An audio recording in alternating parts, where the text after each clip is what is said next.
or something. So, I like to do a little back and forth. I like to hear, I don't want to just talk at you for an hour. So, we can kind of do this collaboratively. This is not a wildly hard question. This is a second year course, or is it what year course is it? Second year course. For what programs? I'm just curious. I don't actually know. Sciences. Computer science. Yeah. It's different for different programs, but sciences. Sciences in general have to take it? Yeah, okay. So you've taken 110, right? Math 110. So you know some set stuff, right? Okay, sounds good. So, okay. A complement. Anybody want to take a crack at it? Yeah. Everything not in A, right? So that's all that really means. So we're interpreting the sets now a little bit differently than just like sets, right? They are collections of outcomes of an experiment, right? So this box is like all the outcomes of an experiment, but then the little subsets are these kind of events, just like groups of these outcomes that we can somehow measure. There's some way to measure, and that measure we call the probability. So it's very related to like the size of the set. That's why Venn diagrams are particularly helpful for probability, because it's like we're really trying to measure the set in some way. So area is a really nice way of doing that. So yes, A complement is just everything except A. So it's everything here, right? And then kind of filling this space like that, right? This outside section. Okay, well, forgive my little crooked handwriting, but it's everything except A, but still within the universe, right? It doesn't make sense to go outside the universe, and the universe being the sample space. Anybody stop me if there's anything confusing. Next one. A intersect B. Anybody want to take, say 2 words? Yeah. Everything that A and B share. Everything that A and B share, right? So it's like this little kind of, I don't know what to call it, right? This little shape here. And so that's the intersection of A and B. It's the overlap between A and B. So it's like if A is like, I don't know, rolling an even number on a die, and then B is rolling a 2, right? Then it's like the intersection is rolling a 2, right? It's going to be it's going to be what's, both events happening. Okay, next one. For C, A, order of operations here a little bit. A intersect B, and then union that with C. So what's that going to look like? Yeah. That's everything between A and B, and then all of C. Yeah, everything between A and B. So that's that guy, right? And then from there, we kind of take the everything in C, and we union it. And we don't particularly care about the overlap when we're just drawing it, right? It doesn't matter. Okay, again, anybody stop me if there's problems. Okay, and then D, B union C, complement.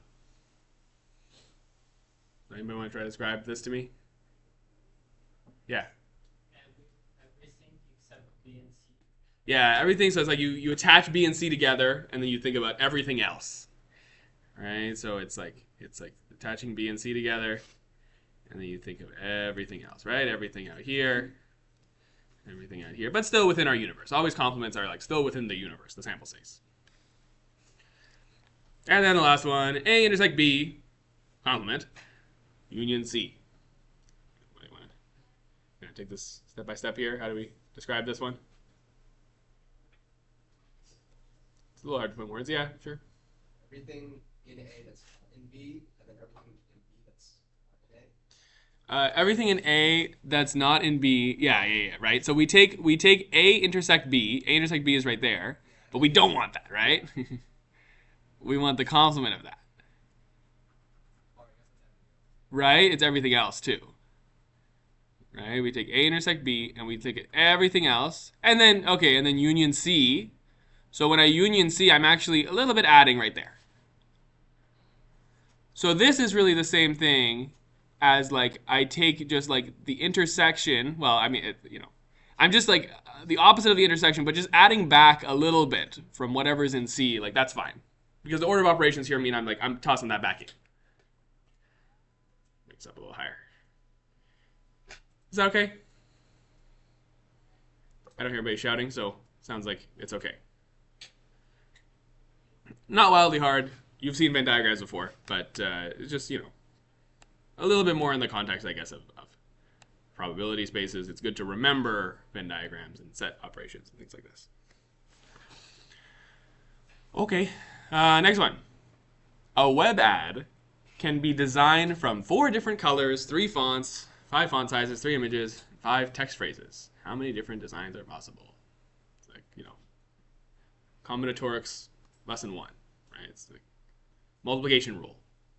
So the multiplication rule would tell us what? Wildly hard. Anybody want to give it a try? You don't tell me the number answer, but just like, what do we do? What would we type into a calculator now? Yeah. Well, you can divide it up into different layers. So there's 4 different colors, 3 font types. So you multiply 4 and 3, and then 5 font size. You just multiply. Yeah. So the multiplication rule is basically saying, like, let me find that's not it. Like, let's just find the actual thing here. Counting techniques.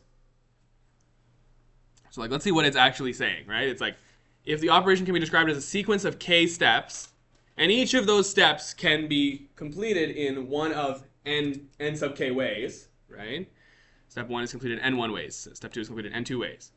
And you need to do all of them in sequence, which is what we're describing here.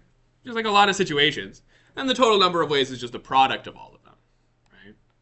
And like, just as a smaller example, it's like, if I have like 2 shirts, then I could, I have a choice of 1 of 2. And if I have 3 pants, then I have 3 here. But it's 3 for each of the previous one. So that's why it's like multiplication. Because I'm not using these numbers, just I want to draw a smaller picture. But my example is like, I have 2 shirts that I can choose and 3 pants. So if I'm choosing the shirts first, then okay, whatever. And then, but for each of those, I have three more options. So that's why it's multiplication. My point is just kind of like to help you understand why it's multiplication and not addition or something like that. We don't just add the things. Because it's like for each of the previous steps, we have nk more. So, yes, we have our first decision has 4 colors, 3 font types, 5 font sizes, 3 images, 5 text phrases. And that's a number, which I don't know, but that's some number you type in your calculator and you get a number. 900, I guess.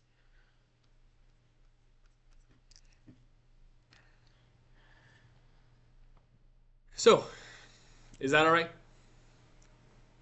You remember this from lecture? Like the counting technique? Yeah. Okay. Yeah, so it's like at the start we just kind of do a little bit of combinatorics. So it's like counting principles, right? It's like how do you count events? And it's like they're not wildly hard in themselves, but sometimes it can just be confusing what you're trying to count and making sure that you are counting it properly.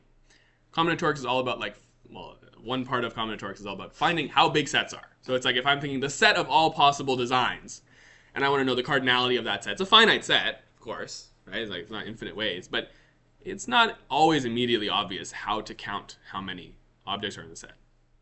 Unless you're just like listing out the elements of the set, right? But we usually don't have the opportunity to do that. Again, anybody stop me if you want to stop me. Yeah. Actually, I have a quick question. Yes. Maybe I'll That's okay. Tell me. I'm just confused to why do we not, the formula, let's say let's first when I saw this, I was gonna do it like 20 over 20 Mm-hmm. and then do this on the bottom. I'm Yeah. not sure why we don't do it that way. Because you have to this isn't like you're making. Okay, so when you do that, you have like a large group of things, like a set, and you're trying to find how many different smaller groups you can make out of it, right? So it's like if I have a group of 20 people, and I want to make groups of 5, then that's when I do the combinations, right? When I do like the 5 So how factorial. would you turn this into a combination? Well, it's not really a combination problem because, well, I guess it is. You could say, because what is 4? 4 is from the 4 different colors. From the 4 different colors, I need to pick 1. 4 choose 1. Well, okay, yeah. And then I need to multiply. From the 3 font types, I need to choose 1. And from the 5 font type sizes, I need to choose 1. And from the 3 images, I need to choose 1. And from the 5 text phrases, I need to choose 1. You get what I mean by the little, right? It's like the factorial thing. But 4 choose 1 is 4, and 3 choose 1 is 3, and 5 and 3 and 5, which is what I wrote here, right? Which is the same thing. So it is. I mean, basically, yeah, like it's because we're choosing 1 from each of those things. So it No, I was talking about the other formula. yeah, you're saying like you'd have like No, you have like 20 and exponents. Yeah. And on the bottom you have like all of those numbers on the bottom. oh, like repetition. Like you're Yeah. saying there's like a repetition of how many Yeah. they're like identical. But the thing is they're not identical. We don't have anything that's identical, right? We have 4 different colors, right? We have 4, right? So that's basically what it is. We have 5 stages, and each stage has unique things. That's what it is. Good question. Thank you for clarifying. That's good. Any other questions? No? Okay, so next one. A bin of 50 parts contains 5 that are defective. A sample of 10 parts is selected without replacement. How many samples contain at least 4 defective parts? Okay, so we have like what it says, right? I'm not just gonna repeat everything it says, but like we have a lot of things, and then some. We're taking a sample out of it, okay? And it's kind of phrased a little weird, but like I'm not asking like what proportion of samples. You could say what proportion, but like it's literally like if I have like how many 10-part samples can I make at all? Like how many different ways? If I have 50 things, and I want to take 10 of them. How many different versions of that set can I have? Yeah? Just 2. Samples that with 4 defective and 1 with I'm not even talking about the 4 defective parts yet. So I'm just talking, I have 50 things. Doesn't even matter. I don't even care that there's 5 defective. I have 50 things, I'm taking 10 of them. Let's say, just another example, like if I just have like A, B, C, right? And then I want to pick 2 of them out of here, right? So this is how many ways I can do it. I can do A, B. I can do, well, I'm doing, I guess, unordered, right? I'm doing combinations here. So A, B, A, C, A, B, A, C, B, C, and that's it, right? Yeah, that's it. So if I have 3 things, and I want, so what I'm basically saying here is that 3 choose 2. 3 choose 2 is 3. Right? Because from those 3 things, if I want to choose 2 of them, there are 3 ways of me doing that. So basically what I'm asking now is, okay, instead of 3 things, I have 50. And instead of taking 2, I'm taking 10. Well, that's just what 50 choose 10 is. Does that make sense? So 50 choose 10 is just how many ways I can take. I'm only doing 1 sample, by the way. It kind of phrases it like I'm doing repetitive samples. I'm doing 1 sample, but I'm just asking how many different kinds of samples I can have. Just like here, if I have this set and I'm taking a sample of 2 objects, then there's 3 different kinds of samples I could possibly get. I could either get AB, AC, or BC. And the order doesn't really matter in a combination, right? It's the sample. So that's not directly answering the question. I'm just a little bit investigating here, right? So 50 choose 10 is how many ways I can choose 10 things from 50. Order not respected, right? There's no need to consider order. It doesn't matter. I haven't talked about the defective ones yet, but it doesn't matter if the first 3 are defective or the last 3 are defective.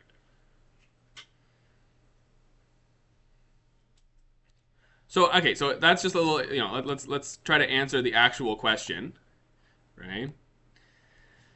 So when I do a sample of 10 parts, I'm asking how many contain at least 4 defective parts. So what, that last sentence, especially with the word at least, is kind of ringing a bell for me. It's like, oh, at least I got to do something here. What do you think I have to do? Yeah.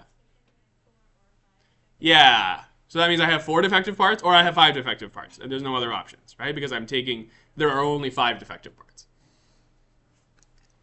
Okay, so then I'm going to find the number of samples with 4 defective parts. I'll just say with 4, whatever. And then I'm going to add it to the number of samples with 5 defective parts. And technically, I should make sure that there's no overlap here when I'm adding. I can't just blindly add the size of sets. Because what if there was overlap? What if some samples have 4 defective parts and 5 defective parts? Well, I guess I mean exactly 4 and exactly 5. But there's no way a set can have exactly 4. There's no way a number can be exactly 4 and exactly 5 at the same time. So we don't have to worry about the overlapping. In general, there could be overlap. And again, I mean exactly. Because technically you could say like a set with 5 defective parts also has 4 defective parts. But I don't mean that. I mean exactly 5. Right? So I mean exactly. With exactly.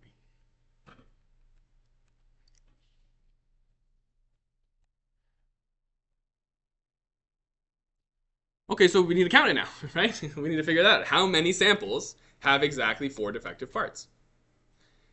And it's easier than it kind of seems, right? Because it seems like there's a lot of different ways I can do it. And there is, right? Like, I mean, in general, there's 50 choose 10. I don't know what 50 choose 10 is off the top of my head, but big number, okay? So there's a lot of ways to do it. There's going to be less if I want to restrict a certain number to have a certain number of defective parts. So you can kind of think of this again as kind of like a sequence of steps that I need to do. Again, it's kind of like we're going to use the multiplication rule within each of these. We're using addition rule because it's like separate cases. We're breaking into cases. But we're going to use the multiplication rule here. We can think of it as 2 separate steps. The first step is I got to choose 46 working parts. And then the second step is I got to choose 46 out of the, no, what am I saying? 40, yeah, I need to choose 46 working parts because exactly 4 are going to be defective. So then I need to choose 4 out of the 5 defective ones. That's kind of the main like process here. Sorry, 1 second. So yeah, so like, and we're doing the same thing for the 5, right? So for the 5, we're also going to say like choose 45. No, choose 5 out of the 45. There's too many numbers here. Let me just write it down because I think I'm confusing if I just say a bunch of numbers. So from the sample size here, right? There's going to be 2 separate chooses that's going on. We have a sample size of 10. So we need to have 10 things, right? If there's 4 that are defective, then 6 will be non-defective. So from the 5 that are defective, I'm going to choose 4 that are, I'm going to choose 4 of them because I need 4 of them. And there's 5 choose 4 ways of doing it. So I'm counting the number of ways to do it. I'm not like doing it, but I'm counting the number of ways to do it. So if I have 5 parts that are defective and I need 4 of them, then there's 5 choose 4 ways of doing it. And, right?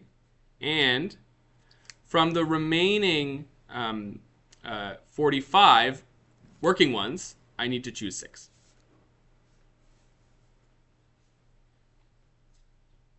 I think that's better than me saying a bunch of numbers. So, is that clear? And it's multiplication because it's like a sequence of steps that I have, right? That I'm going to be doing. Like the first step is to choose 4 defective ones from the 5, and then the next are to choose the 6 working ones from the 45 that are working. Okay, and then anybody want to take a crack at this next one? It's going to be the same thing, but slightly different numbers. Yeah. Yeah, right? So 5 choose 5 from the 5 defective ones. I'm going to choose 5 of them. And then from the 45, I'm going to choose 5. Whatever order, it doesn't matter, but just write like this. Okay, and then that's the number. I don't know what number that is, but you type that into a calculator or you do it however you want, right? Everybody knows what I mean when I say like this, when I write a thing like this, right? Like 5 choose 3. That's how he writes it in the lecture too, right? Yeah, okay. Choose 3. So that one's kind of weird. That one kind of shows you it's like, yeah, maybe counting things is a little bit difficult sometimes, right? Where it's like, I don't know, you know, it's sometimes it's hard to understand the words of the question, and then it's hard to imagine. We're thinking of sets here. We're thinking of the set of all samples, and we're thinking about the subset, which have exactly 4 defective parts, and we're thinking about the size of that subset, and it's not immediately obvious. Right? You gotta like use some combinations here.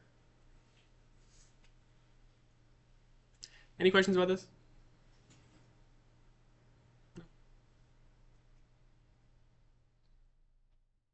Probably the only kind of hard one from today. Especially if you're new to like combinations and things like this. Okay, so then the last one that we have is this guy. I'll put that after. We're given 3 mutually exclusive events, and we're given their probabilities, and then we want to determine the following probabilities. So we have a bunch of probabilities to find, you know, combinations of these sets.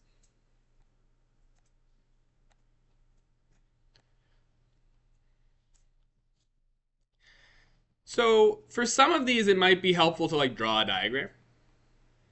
We'll do it kind of both ways, right? But they're mutually exclusive. What does it mean that they're mutually exclusive in the Venn diagram sense, right? What does that mean? Yeah. Circles don't overlap. Is that what you're gonna say? So exactly. And so if I say events A and B, which are like, you know, events, right? So they're in our sample space, however you want to write that. Let's say A and B are events.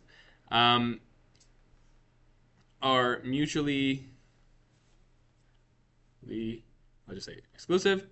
Then this means that the probability of A intersect B is what?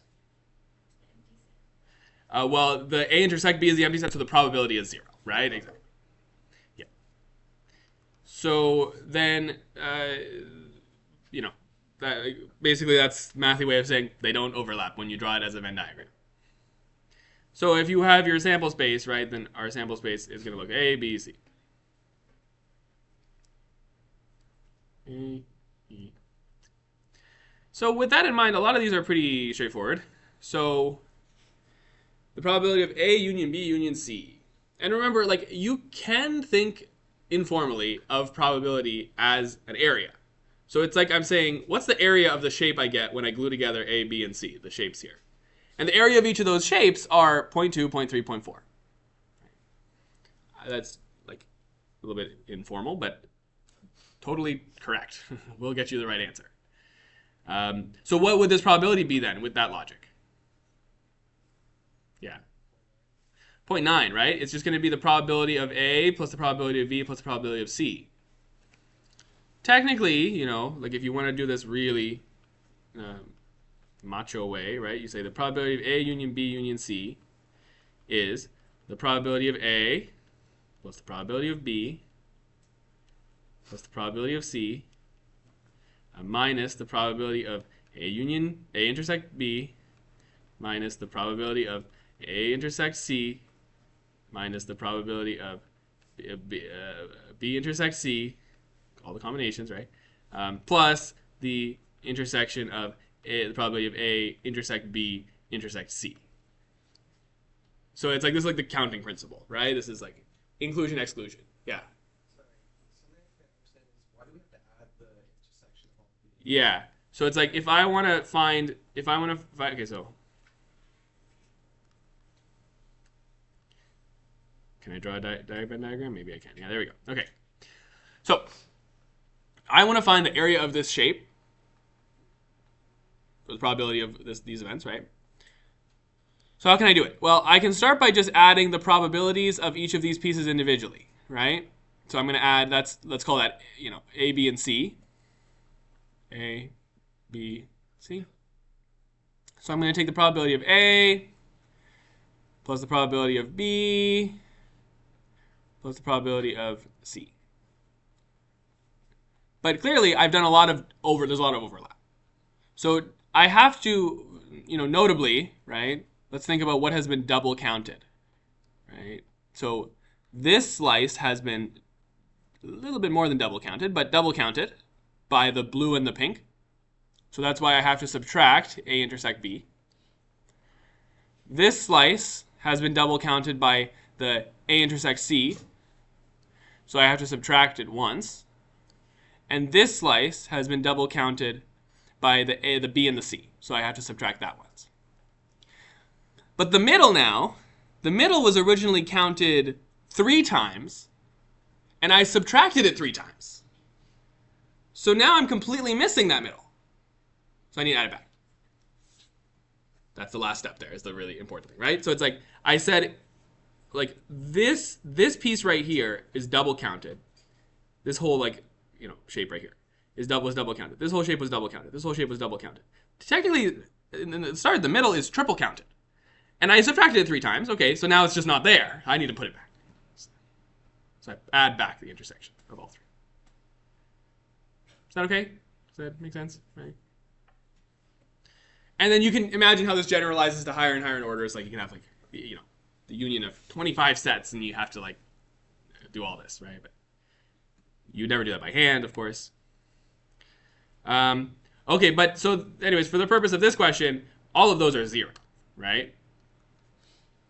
So it just ends up being 0.9, which is 0.2 plus 0.3 plus 0.4. Ends up being 0.9. Okay. Then, yeah, so then the next ones are not too hard. So what about B? What do you think B is? Yeah, the probability is 0. Why is it 0? Yeah. So exactly. So we know the intersection of A and B is the empty set. Intersection C is empty set. And we know that the probability of the empty set is 0. That's one of those axioms, which I'll just remind you of. Where are they? Oh, is that not here? I don't know where. It's interpretations of the... I guess, where is it? They don't have it here? I thought they had the list of all the axioms here. Oh, no, maybe they do have it here, but it's kind of like in words. Anyways, one of those axioms of the probability theory. Here it is. Here it is. One of the axioms is that the measure of the whole space is 1, so then the measure of the empty set must be 0, because the whole thing must be between 0 and 1. So, yeah, right? Kind of takes it from there. Anyways, so yes, so the probability of, so the answer for B is 0, because the probability of any intersection like that is just going to be 0, if they're mutually exclusive. For C, anybody want to give it a shot? Sure. 0. It's also 0, because A intersect B is the empty set. And so for the same whole spiel that I just said, that's going to be 0. D. So this one's like a little bit weirder, but not actually much different. Yeah. 0. It's also 0. You want to explain why? You want to try why? Like. Yeah, Yeah. because of distributive property. Intersection C union B intersection. Yeah. That's totally one good way of saying it, right? So you can distribute the C in, and you can say that this is the probability of A intersect C union A intersect B intersect C, and those intersections are 0, or are the empty set, so the union will be the empty set, and so the probability will be 0. And then this very last one, E. What do we think about E?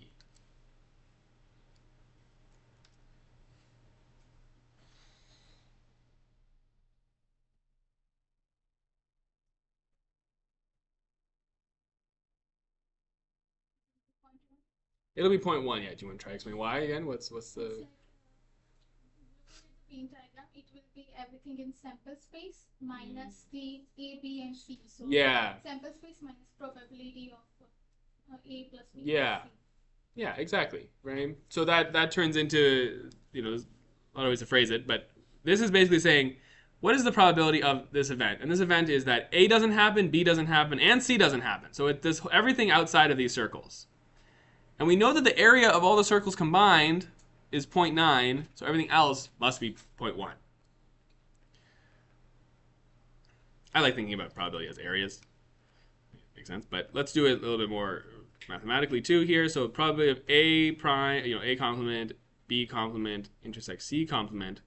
Well, we can do like De Morgan's, toss a De Morgan in here. So it's A union B union C complement. right? So the complement kind of gets factored out, and then all the intersections turn into unions. And this is 1 minus the probability of A union B union C, which is 1 minus 0.9. Which is 0.1.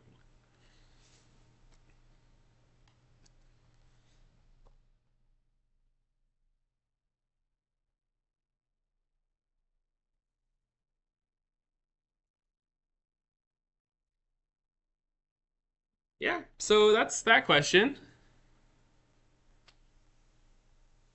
Let you guys kind of finish writing, but um,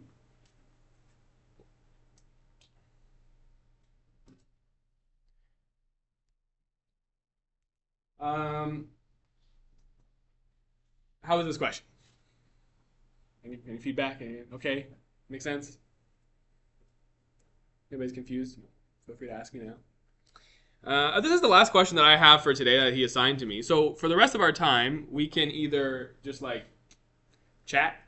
We can could do questions, right? If you have specific questions from the textbook that you want me to try, yeah. I haven't seen the quiz yet, so I don't actually really know, to be honest. But no matter what, like the instruction that I've been told to tell you is that the quiz, like just pay attention to the problems that I do here, the ones that are listed as like lab problems. For just in general for all the quizzes, like it'll be related to the lab problems. Right? Yeah, that's what I've been told. I haven't seen the quiz, but that's what I've been told, right? So, um, yeah. So yeah, next week's our first quiz. It'll be like at the end, right? So at the start, I will do some problems still. Yeah. So I mean, we don't really have that much content to work on today, right? Does anybody have any textbook questions they want me to do? No. I know it's hopefully this isn't your only hour today or something like that, and then you have to just go home after this. I kind of just go home after this. I have a Zoom lecture, but I kind of just go home after. Yeah, and then just one more thing to mention is like this course is obviously relevant. I'm like the probability stuff. I mean, you're not like in whatever science you're in. I mean, you're probably not going to at any point on the job start being asked like what's the probability of unions and things like this. But certainly when we get to the later stuff like the confidence intervals and the hypothesis testing and blah blah blah blah, that's all like very statistically relevant.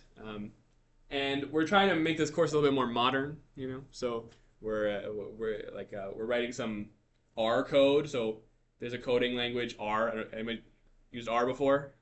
Yeah, some people have used R before. In what? In the course? Oh, in genetics. Oh, okay, that's cool.